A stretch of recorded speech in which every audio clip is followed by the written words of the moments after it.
everyone.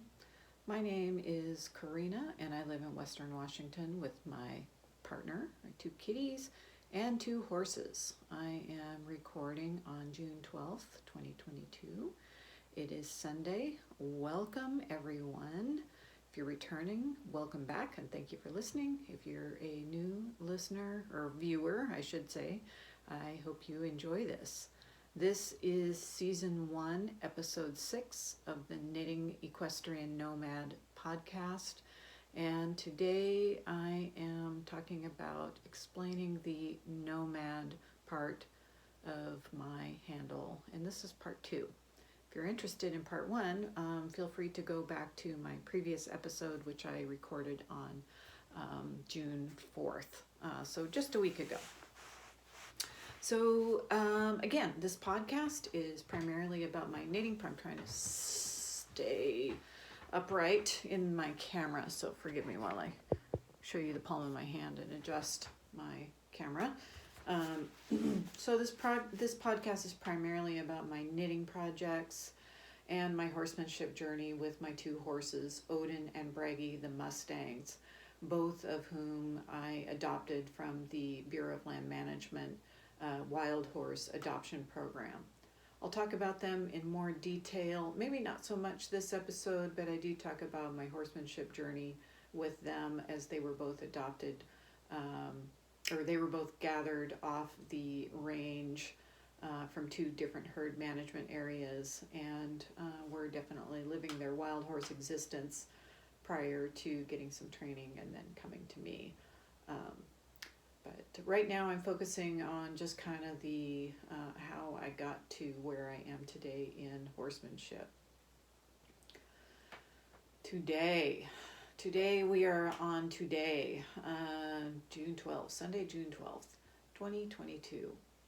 It is spring here and it is less rainy than it has been, thank goodness, and warmer. That is also a thank goodness. Although Thursday, an entire inch of rain fell within a 24-hour period. That was kind of an exhausting amount of rain and record-setting as well for this time of year here. Lately, though, there have been sunny periods every day, which has been wonderful for the spirit. My garden is looking a little bit more lively these days, and I harvested some rhubarb as well. And I'll tell you what I did with that harvested rhubarb later in the episode. So, but what about the knitting? That's why we're here, right? This is in part why we're here. So this segment of my podcast includes old finished projects, recently finished projects, and what's on the needles now. First, I want to talk about a correction about a scarf that I was wearing last episode, and I was talking about the repeat pattern. So here is the pattern. It's called the ZickZack.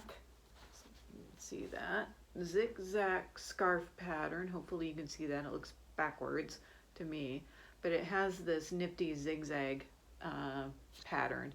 And it's made out of 2 skeins of yarn, one solid and one variegated, out of sock yarn. It's a repeat pattern that includes knitting 2 together and making a stitch for every repeat for a 10-stitch total repeat. So I just wanted to bring up that correction because I think I was kind of fumbling around about it during the last episode. So typically what I do is I wear an old project. So this is a scarf. It's a very huge scarf that I knitted in the fall, or I finished in the fall of 2018. So it's kind of a lace pattern. I blocked it. It looks a little uneven. So I had a lot of distractions that year. So I'm not entirely sure I'm going to keep it as a scarf, but it's very special to me because I bought the yarn in Maine during the summer of 2020. We were over there doing a memorial service and interment for my my late mother-in-law, who had passed in the fall of 2017. So that was a significant trip for us back in Maine. That's where my mother-in-law was born and raised, and also my partner is from there, although he moved out here with his family when he was like 11 or 12, so he's been out here for the most of his life. So anyway, I bought the yarn at a store, I think it was in Waterville, Maine, where my partner's cousin Melissa lives, and she has a favorite yarn store that we visited, and it was really neat to be there. That's where I bought the yarn and a pattern that came with it. The other part of this, I actually knitted it during a trip to Wisconsin. My stepdad was in a hospital in Rochester, Minnesota, getting treated for cancer. So that's where I did a lot of knitting while my mom and I were at the hospital sitting with him pre and post cancer treatments. So yeah, that's why this scarf is special to me. It's kind of big and awkward though, so I don't wear it very often. So I'm not exactly sure if I'm going to keep it a scarf. It's pretty wide. The yarn is, I think there's a fair amount of acrylic in it. Sorry, I keep covering my face. Woo, peekaboo. And then this wraps around quite a few times. Actually, the way I'm wearing it right now, I kind of like it. So I suppose what I could do is I keep it a scarf and maybe put a little scarf pin just to hold it together, because that is one thing I don't like about scarves and shawls, is that they're a bit fiddly, and I don't like to fiddle. So more on that later. However, I have been known to rip out finished projects even after they've been long finished and turn them into something else. So yarn is great for that. Acrylic holds up really well, and some wools can hold up really well to that kind of treatment as well. So what have I finished? So I've been working on the Spring Along. This is the Carlos and Arnie and Carlos Spring Along project. And I don't know what I did with the finished ones. So I apologize for that. I probably put them someplace safe. So, but it is safe to say, since I can't show you the finished part, I can show you what is on my needles. So the pattern is this square, and you can find this on their blog. They do offer free patterns. You have to go to their blog though, so I encourage you to do that. There are a total of 35, it's either 35 or 37 squares. And when I started the Spring Along, I initially thought it was going to be a blanket, because what they did is that they were holding the emphasis of the Spring Along was a crocheted flower block blanket. And then they offered knitters the blocks, that pattern I showed you is one of the blocks for the for squares, which I assumed, and it's color work, two-stranded color work, which I assumed I was going to make into a blanket. And I'll just show you real quick. I just cast these on, might have been yesterday. So this is that pattern I just showed you, and the bottom piece. So it's two-stranded knitting, knit and purl. It took me a little bit to figure out how to do two-stranded knitting and catch the floats with purling, but I think I have it figured out, although I do have to think about it.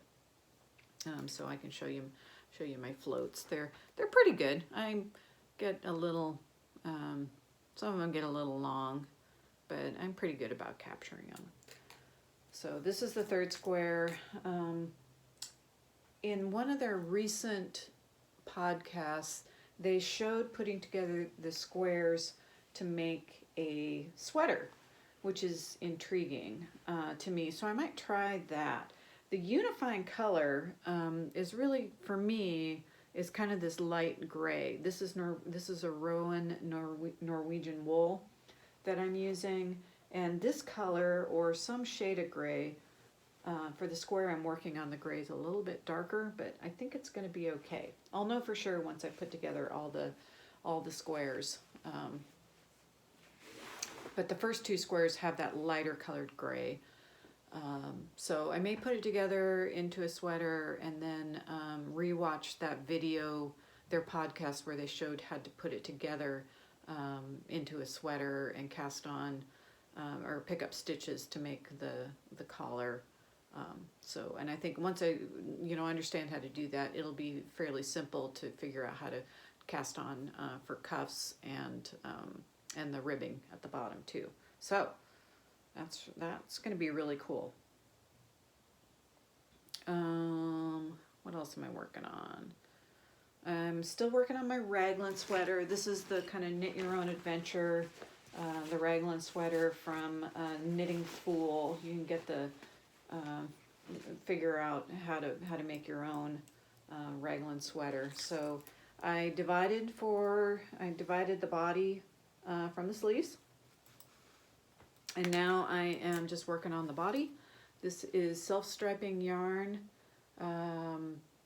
This is just a Lions brand Wool Ease DK Cake yarn. So the going the round and round for the body is very low concentration knitting. So I work on that at night when I'm more tired, maybe don't want to think too hard. Oh, my kitty's going to come up and say hello. This kitty, this is Harley, that's may make an appearance here if he jumps up on the table. He's not my yarn murdering cat. The other cat, Herbert, is the yarn murdering one. And I eventually I'll show a sweater that I had to completely re-knit because Herbert decided to chew a hole in the middle of it. All right, what else is on my needles? So I've been practicing brioche. I checked out this book from the library. This is Brioche for Beginners and Beyond. The author is Leslie Ann Robinson. And I practiced a pattern that's for a hat. It's a 2-color brioche hat. And what I am doing now, I ripped that out because I was pretty happy with the way the knitting was going, although I didn't really want to make a hat. I decided to make a cowl, so I'm making a cowl based on my ideas that I got from her hat pattern in this book. So I'm not very far along on it. In fact, I just, here it is. So just am working in the round with it now. So, and I'm making a cowl. So it's maybe unique enough. I can, once I finish it and if I'm happy with it, I may put the pattern on Ravelry for other people to try out if they want to try brioche. I have to admit, brioche was one of the harder challenges. I really struggled with getting the yarn in the right, getting the yarn overs in the right order, but I think now that I've practiced it a few times, it'll be okay. And then for my final project on the needles, my fourth one, I am working on some mittens that I cast on last weekend. So here I have done the cuff. I'm working on the left mitten. So here we go. There's the cuff. And I'm working on the part where I'm increasing for the thumb. And this one will be the left one. So I had some issues with, like at the beginning of the round, with some of the stitches getting a little puckered out. But I think with blocking and probably me pulling on it, it will probably straighten itself out. So I hope so. And for these, I use these Addy Flexi Flips. The 3 needles. Oh, there's Herbert. I mean, Harley. Hello. Hi, buddy. Yeah. So, yeah, stranded color work. Thanks for making an appearance, Harley. We appreciate you. We appreciate you gracing us with your presence. I think he'll go back and sit in the window here pretty soon because there's a robin chirping outside, and he'll want to watch the robin. The cats are indoor cats only. For one thing, we live on a busy road, and I would prefer that they remain safe from that. And also, cats can be really destructive to songbirds, and I like a degree of protection for them. So maybe someday we'll build a catio for them so they can at least go outside and get some fresh air. But otherwise, we just screen windows, and they can sit in those screened windows and get some fresh air if they want to. So that has been what I've been up to on the needles. So, some questions that have come up recently in other podcasts is how you organize your knitting life. And I work full time, so I get up an hour. I get up at 4 a.m. so that I can have a cup of tea and knit for a good hour before I have to go out and feed the horses and get ready for work. I'm at work at 7 a.m. So I tend to do, since I'm a morning person, I tend to do my more complicated color work in the morning, unless I'm just really tired. Then I will do the stockinette, the round and round and round stockinette stitch. So, and then I knit again in the evening, typically. Sometimes I can knit during Zoom meetings and whatnot during the day, but sometimes there's just too much going on and I can't knit and do that. So most of my knitting tends to be before and after work. All right. So what has been going on this week? Recent life events. Vacation was a couple of weeks ago, so that feels like a long way behind us. But my sister and her family are coming to visit us for several days. Hopefully they'll be here Friday.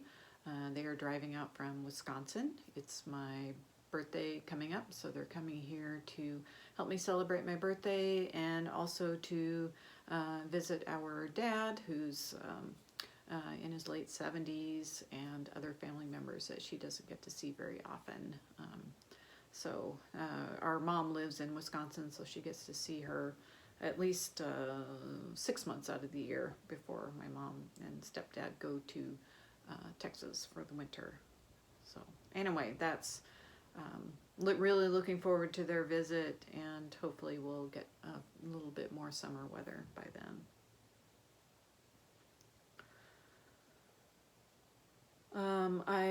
Let's see, yesterday I baked a pie, so that's what I did with the rhubarb that I harvested. I had some berries, summer berries from last summer that were in the freezer that I decided to put in a pie, and I decided to put the rhubarb in that as well.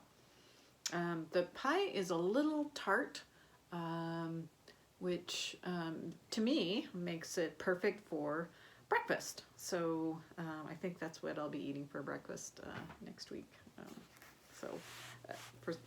It's sweet pies are fine for after dinner, but I think tart pies are a little bit more appropriate for breakfast. I can't exactly explain my logic, and there's probably no scientific nutritional support for that, but that's just the way I feel. I also made carrot top pesto with a little food processor that I bought as an early birthday present for myself. So carrot top pesto is really tasty, and it's a good way to use carrot greens, the carrot tops, if you buy your carrots that have the top still attached. What you need to do is separate the leaves from the stems, which seems like it's a lot of work, but really it's not that bad, especially if you're going to make your own pesto in the first place. So just and one good bunch of carrots provides enough of the carrot top leaves for a recipe, and then it's the same recipe as regular pesto. Basil pesto has pine nuts in it. I use toasted pumpkin seeds instead. They're a little bit cheaper and not quite as strong flavor as pine nuts. So, and I wanted the flavor of the carrot top to come through, because pesto has Parmesan, which can be a strong tasting cheese, and also garlic in it. So I just really wanted that carrot, that earthy carrot top flavor to come through. So it turned out really well. I used it used it as a kind of a spread, thinned out with a little bit of olive oil on chicken thighs, and oven baked those for dinner last night. That was really tasty. I will probably make pasta with that pesto tonight for dinner.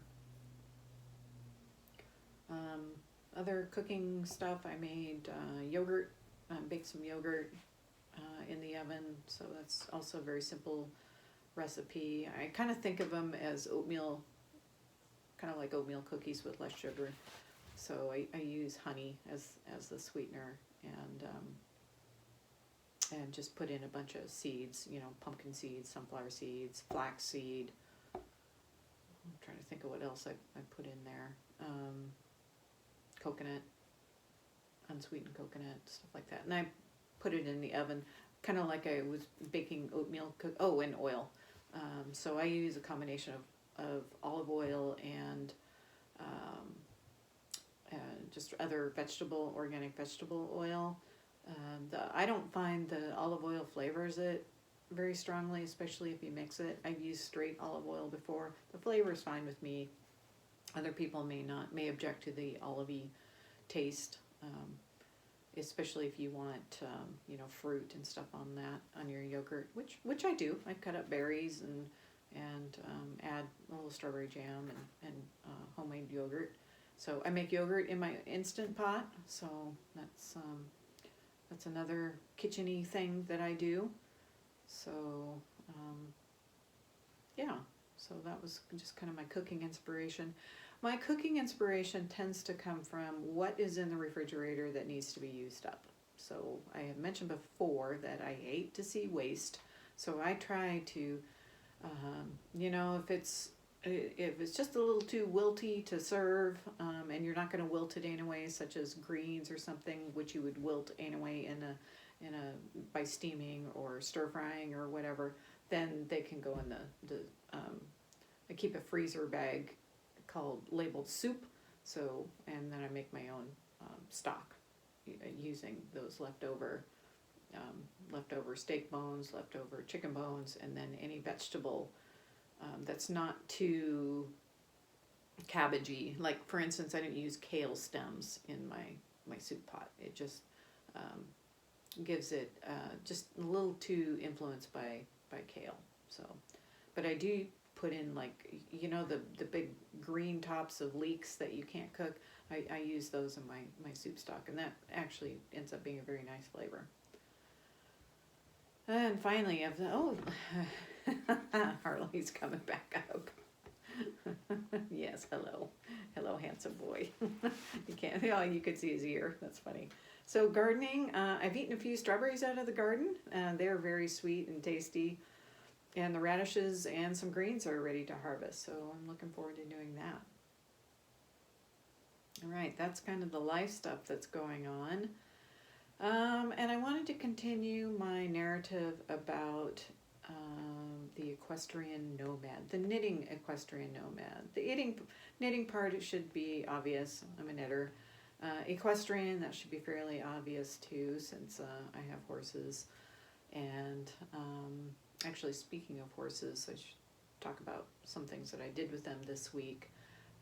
Bragi got an abscess, so Bragi's my younger one, my younger Mustang. He's not as well trained as Odin, although he's a good boy, and we're just really working on ground manners and stuff. So when he got an abscess, he let me help him. He let me wrap a poultice around that foot, and I didn't have to tie him up. I didn't even have to put a halter on him and a lead rope. So we just did this in his stall while he was eating his dinner. He didn't have any restraints, and he let me hold his back foot and put the poultice on, put the vet wrap around that, and then I use a baby diaper for padding, and then I use duct tape. Well, he got a little alarmed at, the sound that duct tape makes when you rip it off of the the roll.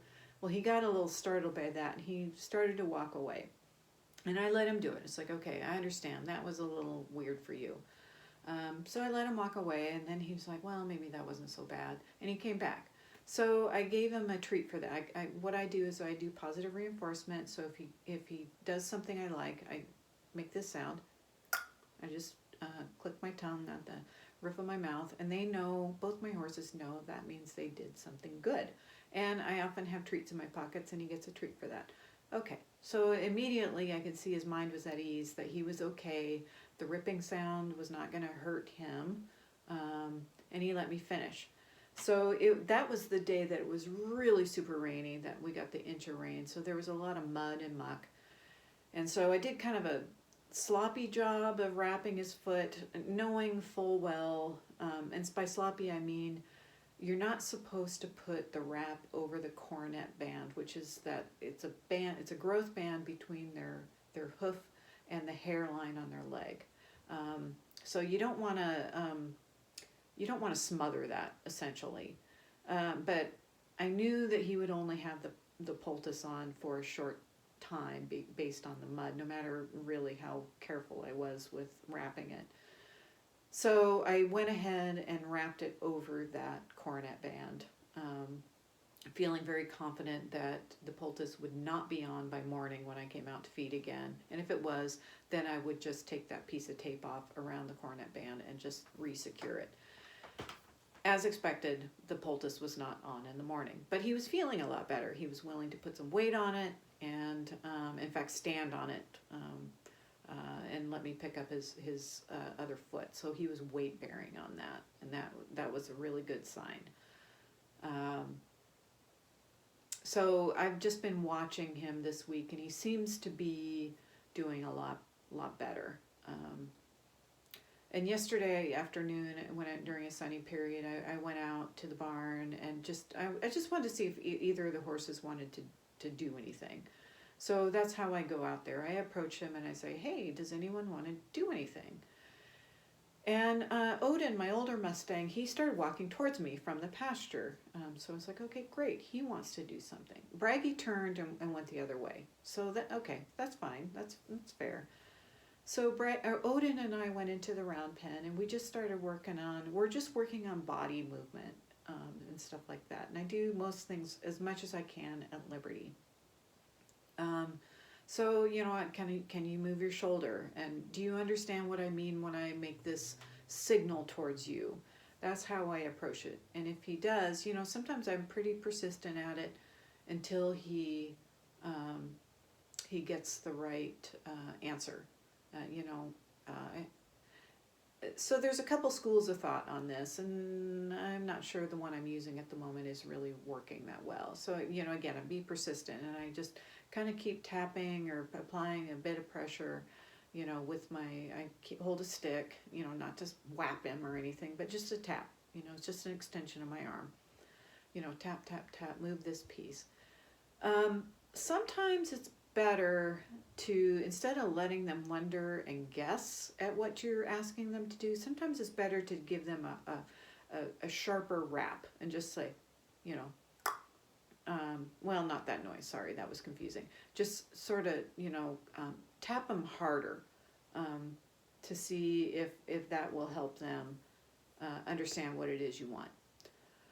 I didn't do that yesterday, although that is actually a very good way to help them get the right answer. So after I'm done with this, I may go out there and see if Odin wants to engage again, see if I can try a harder, a sharper signal so that he understands, and then go back to the light ask. So we worked on that for a while, and then I got on him. So he's very good about going to the mounting block. We worked a lot on him approaching the mounting block and standing by it so that I can get on. So I go to the mounting block, he follows me, he stands there like a good boy, and I just hop on. And I hold on to his mane. Again, I don't have a halter or lead rope or anything, and we're in the round pen, so if he gets excited about something, he can't go very far, and hopefully I'll stay on. So we just worked a little bit more on that, moving forward, stopping, stuff like that. So, and I tried to get him to go right and left. He would go one direction for a while, but not the other. And I'm reluctant to use a stick to just sort of tap him with it because I don't want him to jump, you know, and be startled. So, because I want to stay on, and I don't want to get hurt if I fall off, even though it's sand. So anyway, well, that, you know, it's fun. It's fun for me to just hop on bareback. That brings me back to my childhood, which actually brings me back to, I was talking about, before I got distracted, about the nomad part of, my handle. So last time I just talked about my childhood experience with horses, and up to the point where I sold my 2 horses as a young adult and went on to college finally. I was a late bloomer. I went to college in my mid-20s. I continued to ride whenever I had the opportunity, which usually meant that a friend was offering me a ride, or I'd take an occasional lesson if a program had a lesson horse available. After I graduated from college, I worked for federal land management agencies. So I started with the Department of Fish and Wildlife at Malheur National Wildlife Refuge.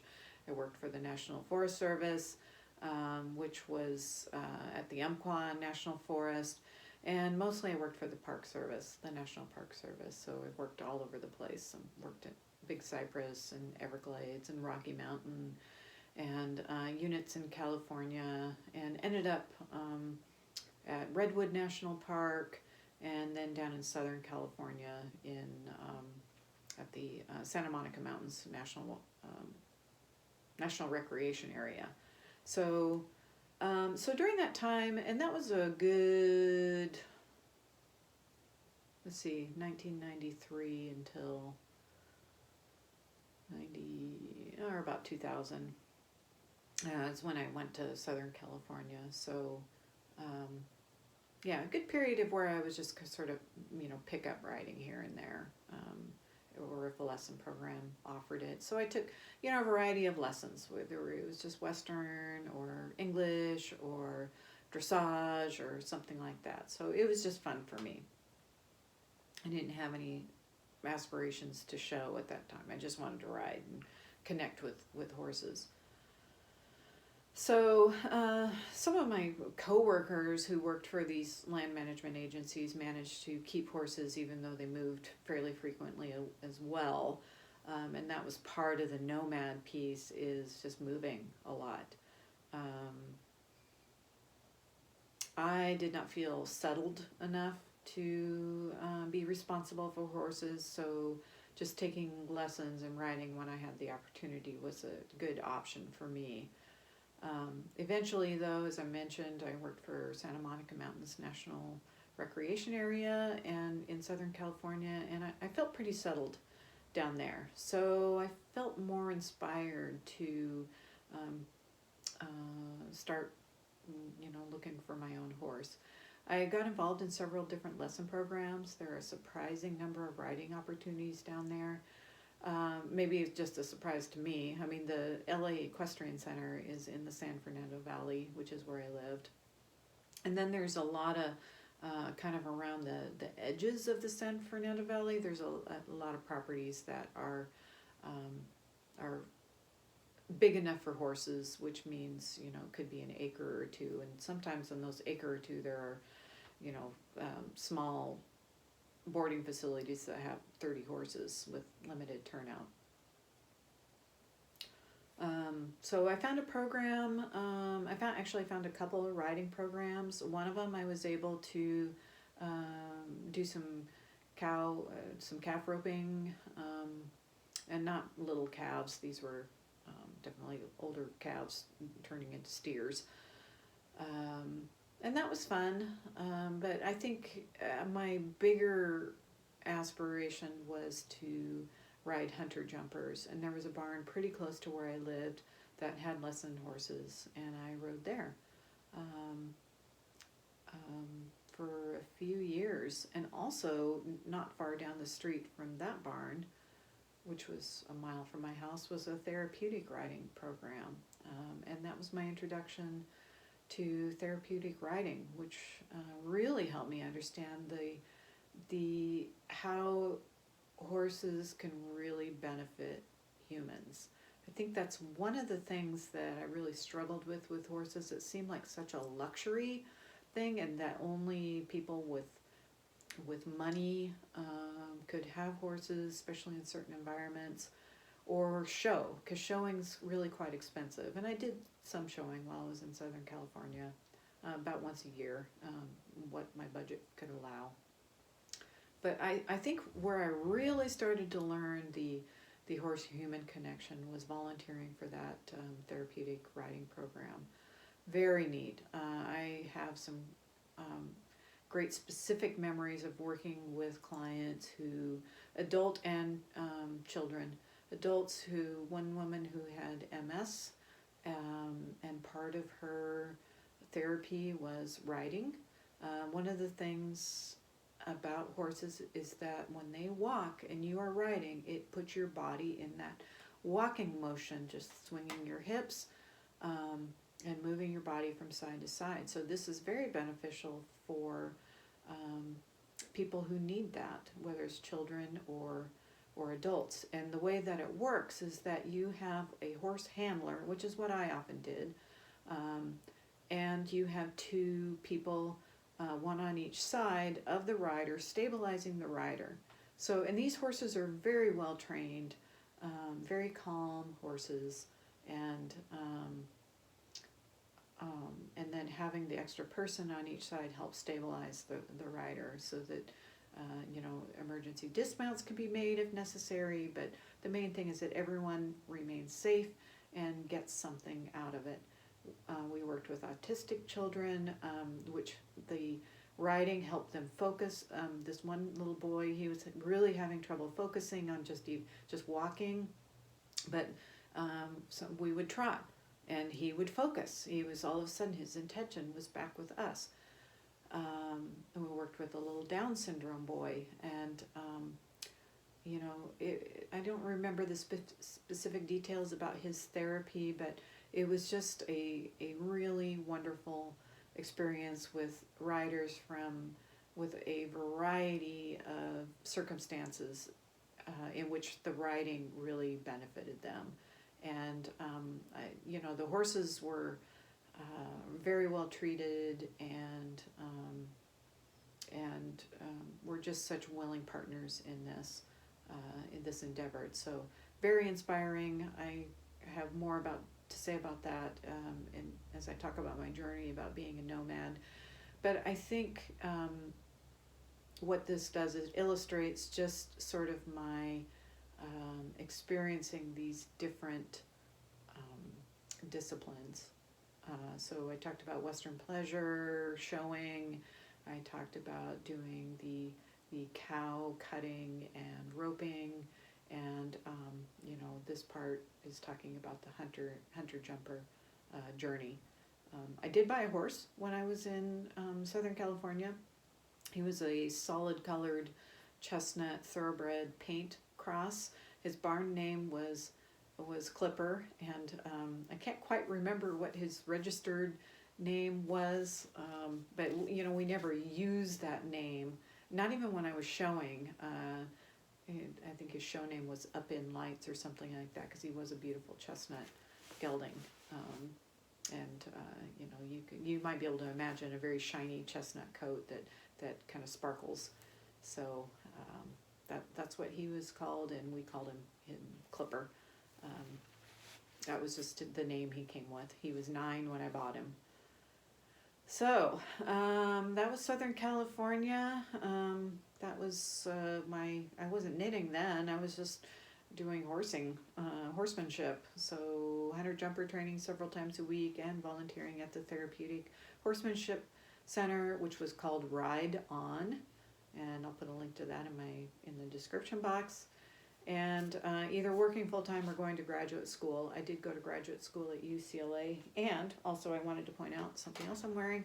Very near and dear to me is my UCLA t-shirt. So I got a master's degree from their ecology and evolutionary biology department. My particular field of study was biogeochemical oceanography.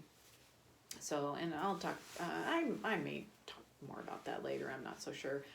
Going to UCLA was a wonderful graduate experience, and to my surprise, as someone who was born and raised in Western Washington, going to Southern California was a wonderful time in my life.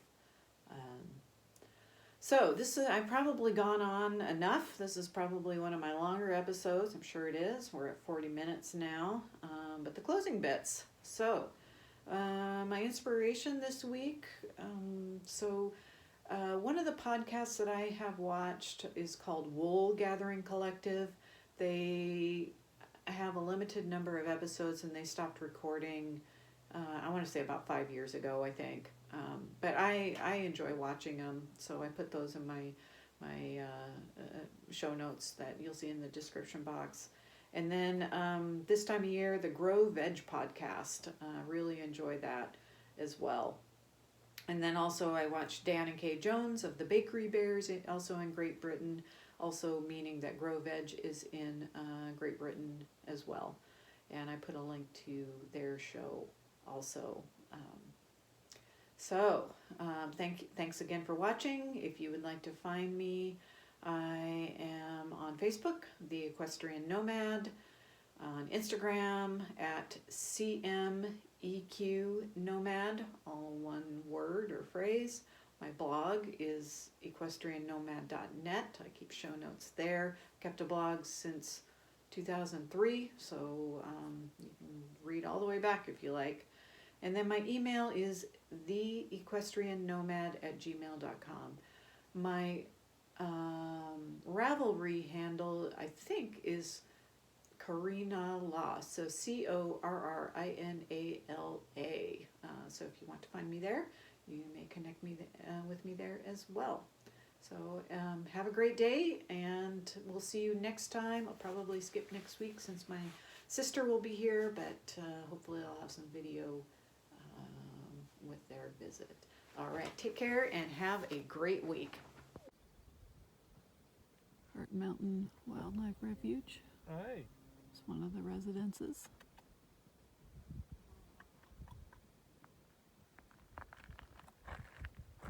It's the direction we came from.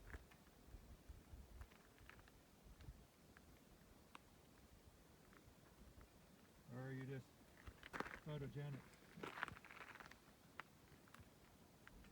We're headed that way.